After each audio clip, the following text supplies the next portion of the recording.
कल 14वीं की रात थी, शबर रहा चर्चा तेरा।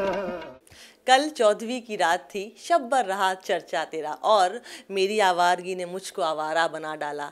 और अब कितने गीत सुनेंगे आप। जो शख्स 55 साल से गा रहा हो या उससे भी ज़्यादा वक्त से गा रहा हो, उसके गीत कहाँ शुरू होते हैं और कहाँ ख़त्म होते हैं उसकी कोई छोर नहीं है, कोई और छोर नहीं है। और मैं जिस शख्स के साथ आज बैठी हूँ, उनके सामने बैठने के लिए भी ज़िंदगी में पहले कुछ हासिल करना पड़ता है। आज हमारे साथ हैं भास्कर न्यूज़ पर गुलाम अली साहब। जी हाँ, तैयार हो जाइए अगले कुछ मिनटों तक बहुत खूबसूरत किस्से सुनने के लिए। गुलाम अली साहब, बहुत बहुत आदाब। आप कैसे हैं? बिल्कुल ठीक हूँ। आप कैसे हैं? ठीक है सर, बहुत बहुत शुक्रिया हिंदुस्तान आने के लिए। कुछ मकसद है इंडिया आने का, क्या है वो? वो ये है कि एक एहसास हमारे जो उसके जो अपना करता धरता है हमारे जंजीर जी, उन्होंने वो याद करते रहते हैं मुख्तलिफ NGO के प्रोग्राम करने के लिए। तो कभी कभी इस तरह के काम भी करना है। प्रोग्राम तो हम करते रहते हैं, लेकिन NGO के प्रोग्राम करना एक बहुत बड़ा अच्छी बात है, क्योंकि आदमी में सुर की और गहराई तक आदमी पहुंच जाता है। और इसलिए कि इंसान की कदर होना चाहिए और एक दूसरे का दुख जो है उसमें शरीक होना चाहिए। तो इस तरह से ये जो अभी संगम ऑर्गेनाइजेशन ने जो शुरू किया हुआ है, ये जो भ्रूण हत्या के बेटियों के लिए उनको बचाना बहुत ज़रूरी है। तो मेरा ख्याल है, मेरा अपना भी ख्याल है और सब लोगों का भी ख्याल हुआ, इससे जुड़ना चाहिए सबको कि उनको बचाना बहुत ज़रूरी है। एक दूसरे का ख्याल रखना ऐसा ही है जैसे अपने अल्लाह को राज़ी रखना, अपने ऊपर वाले को राज़ी रखना। हाँ जी।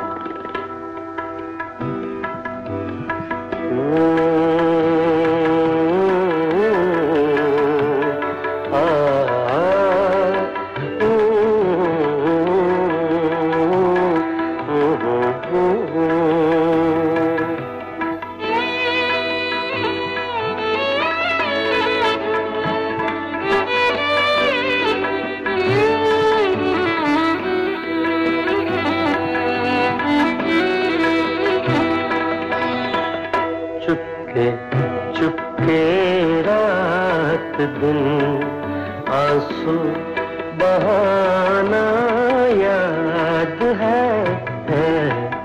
चुपके चुपके रात दिन आंसू बहाना याद है। हमको अब तक आशिकी का वो ज़माना याद है। चुपके चुपके रात दिन आंसू बहाना याद है।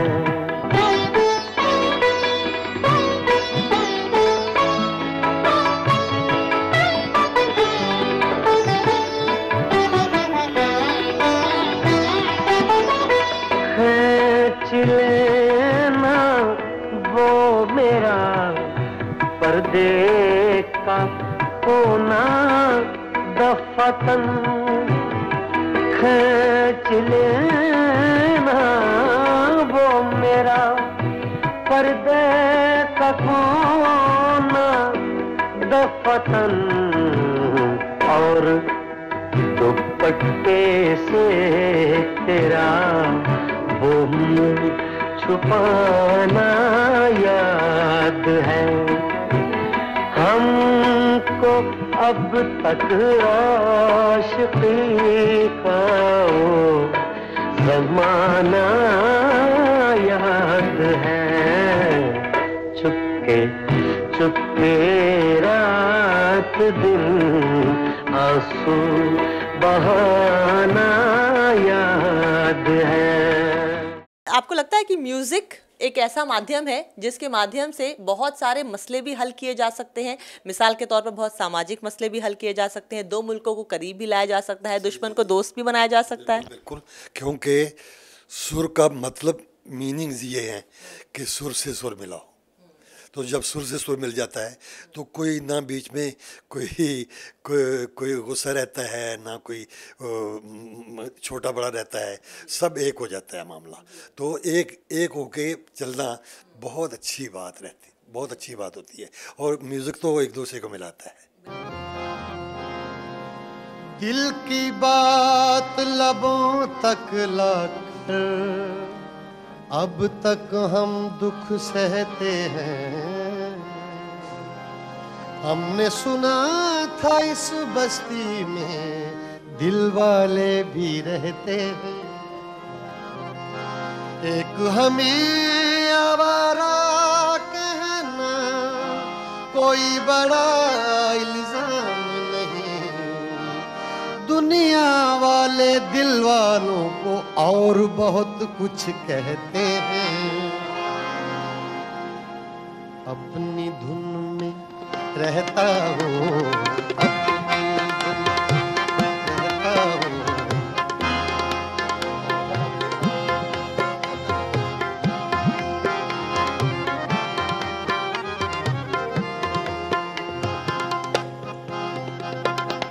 अपनी धुन में रहता हूँ, अपनी धुन में रहता हूँ।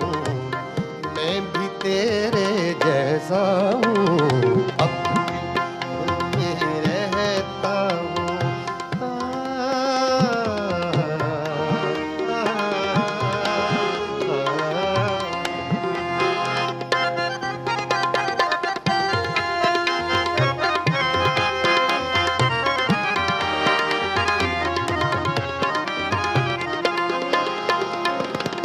ओ पिछली रुत के साथी,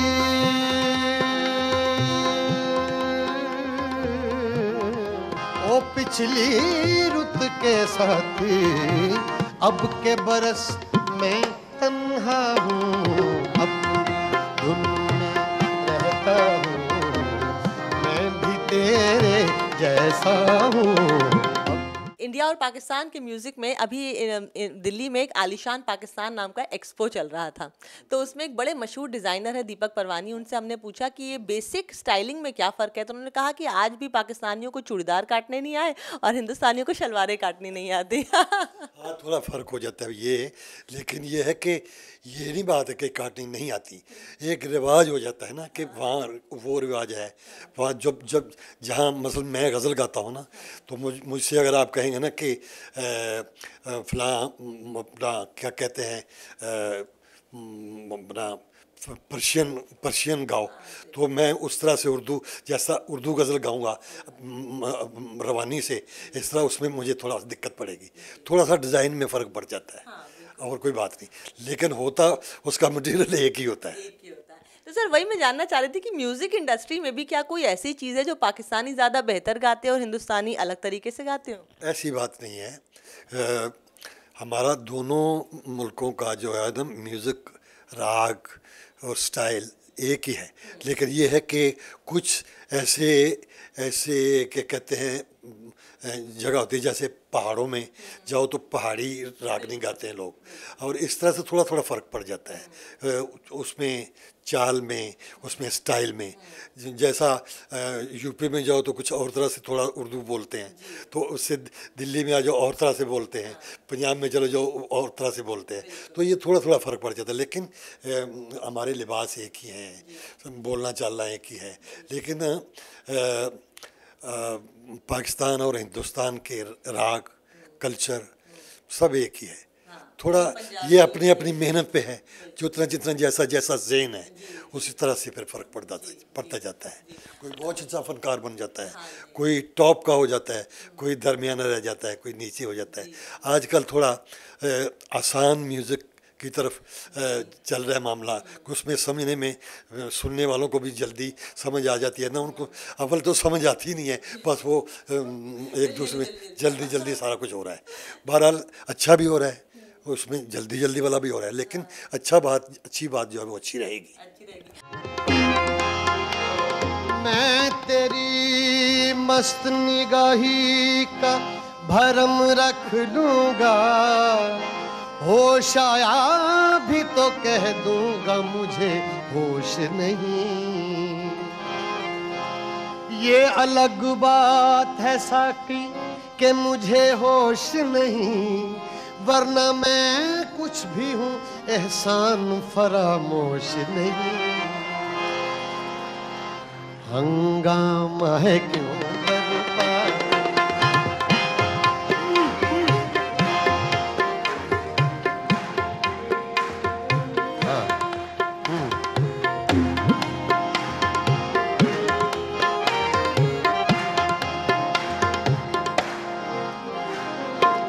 एक शेर सुन लीजिएगा। कौन है जिसने मैं नहीं चखी, कौन झूठी कसम उठाता है, मैं कदे से जो बच निकलता है, तेरी आंखों में डूब जाता है। हंगामा है क्यों बरपा, हंगामा है क्यों बरपा, हंगामा है, हंगामा है क्यों बरपा, हंगामा है क्यों क्यों क्यों बरपा, हंगामा है क्यों बरपा। थोड़ी सी जो पीली है, डाका तो नहीं डाला, डाका तो नहीं डाला, चोरी तो नहीं की है, हंगामा है क्यों बरपा। थोड़ी सी जो पीली है, कल 14वीं की रात थी, सफर रहा चर्चा तेरा, कल 14वीं की रात थी, सफर रहा चर्चा तेरा। आपको याद नहीं होगा लेकिन साल 2004 में आपने मेरे इंटरव्यू में एक बड़ी अच्छी बात बोली थी कि क्योंकि पाकिस्तानियों में बचपन से उर्दू सिखाई जाती है, उनकी फर्स्ट लैंग्वेज है, और यहाँ पे उर्दू का तलफ़ुज़ अलग होता है क्योंकि बहुत दिनों बाद जाके समझ लगता है। क्या एक वो भी एक बड़ा मशहूर शेर है कि ज़बान हिंद है उर्दू तो वतन में बेवतन क्यों है, माथे की शिकन क्यों है। तो उर्दू का जो है इंडिया में थोड़ा थोड़ा धीरे धीरे सेटबैक लेती जा रही है एक भाषा के तौर पर, जिसकी वजह से गज़ल सिंगिंग पर भी असर पड़ रहा है, गज़ल की पसंदीदा जितनी हुआ करती थी गज़ल पहले, उस पर भी असर पड़ रहा है। ये हकीकत है, क्योंकि वहाँ चूँकि उर्दू पढ़ाई जाती है और वहाँ भी जो लोग कोशिश करते हैं उनको सही तरह से उर्दू ज़बान आती है, जो लोग कोशिश नहीं करते उनको वहाँ भी नहीं आती। हाँ, लेकिन यहाँ और ज़्यादा फ़र्क पड़ जाता है क्योंकि यहाँ भी होना चाहिए। उर्दू ज़बान जो है बड़े बड़े शायर दा गालिब, सौदा, मुस्तफ़ी, मीर हसन मीर, फैज़ अहमद फैज़, अल्लामा इकबाल और असद जयपुरी, ये सारे लोग, ये रियाज़ खैराबादी, ये सब लोग, जितने भी कई लोगों के मुझे नाम इस वक्त नहीं आ रहे, मोमिन खां मोमिन, हमने सबको गाया है। मैं तो 50 साल से गज़ल गा रहा हूँ, तो सब शायरों को गाया है। तो जितना डेप्थ में जाओ उतना ज़्यादा मज़ा आता है। बातें झूठी बातें हैं ये बातें, ये बातें, ये बातें, ये बातें झूठी बातें, ये बातें। गरे गा मा पा दा रे गा मा पा दा मा नि दा रे नि दा दा नि मा पा दा नि दा मा पा दा नि दा मा पा दा नि दा, ये बातें झूठी।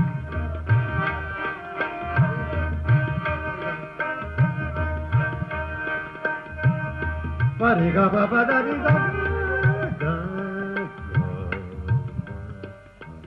ये बातें झूठी बातें हैं, ये लोगों ने फैलाई है, ये बातें झूठी बातें, ये बातें झूठी बातें हैं, ये लोगों ने फैलाई है। तुम इंशा जी का नाम न लो, तुम इंशा इंशाह जी का नाम लो, क्या इंशाह जी सौदाई है,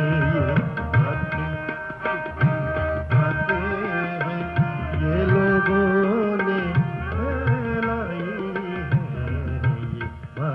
ये बातें।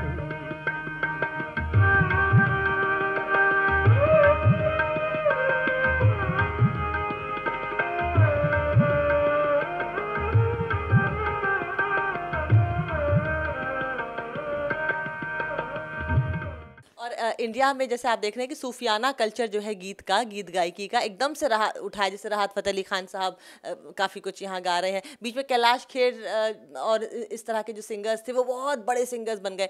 और अभी आप यो हनी सिंह टाइप का रैप म्यूज़िक आ गया है। तो आपको लगता है ये जो जॉनर्स है टेम्पररी है, गज़ल गायकी वापस आएगी जल्दी?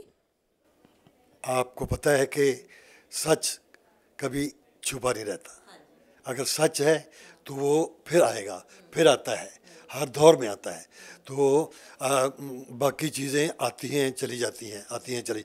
तूफान आएगा, उसको जाना ही है, 10 मिनट के बाद चला जाए, 15 मिनट के बाद चला जाए। तो दूसरी तो जो अच्छी चीज़ें हैं वो महीनों तक रहती हैं, सालों तक रहती हैं। अभी भी बेगम अख्तर का नाम लोगे तो कौन नहीं जानता, हैं जी। मेहदी हसन साहब का नाम लोगे, जगजीत जी का नाम लोगे, या कोई मुझे अगर जानता है तो मुझे मेरा अगर नाम को लेगा। और भी ये चीज़ें हैं, बरसों हज़ार बरस आदमी ज़िंदा रहता है इन लोगों। बस मेरी लास्ट में मेरी ये दुआ है कि अच्छे काम के लिए, अच्छे काज के लिए बहुत हिस्सा लेना बहुत ज़रूरी है। बहुत बहुत शुभकामनाएं, बहुत बहुत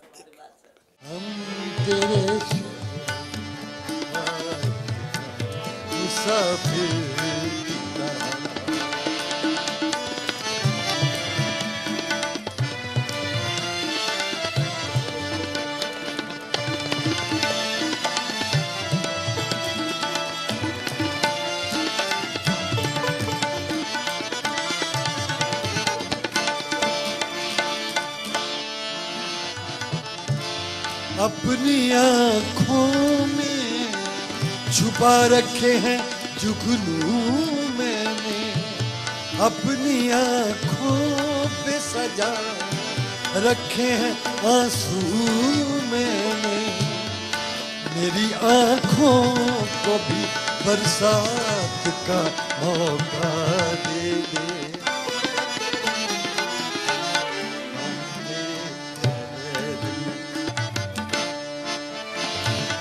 आखिरी शेर पे चलो।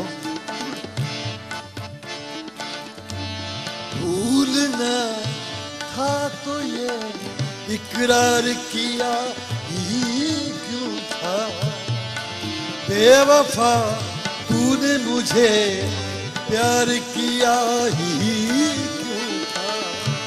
सिर्फ 2-4 सवालात का मौका दे।